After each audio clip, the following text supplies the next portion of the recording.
بینندگان عزیز، امروز روز بین‌المللی سیاحی است. ما از روزنامه خطلون به نظرسنجی با سؤال میبراییم. شما به کدام دولت سفر کردن را دوست می‌دارید؟ با ترکیه.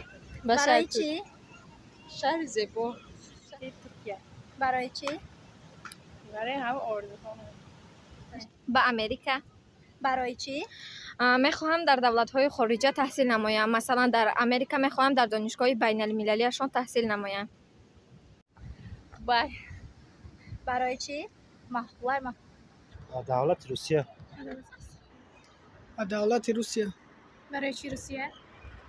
برای خوندن. روسیه باشه سفر به روسیه. برای چی برای روسیه؟ برای که اویله هم اونجا، خانواده هم اونجا. با دبی. برای چی دبی؟ چون معقول دوست داشتم از کودکی مورد دارم که به دبی برم.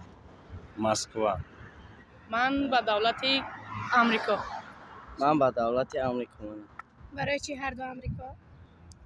برای که ما در آینده میخواهیم که صنعتکار یا سیاح شویم. من هم همینطور. فکر نکردم سفر کردم. عربستان.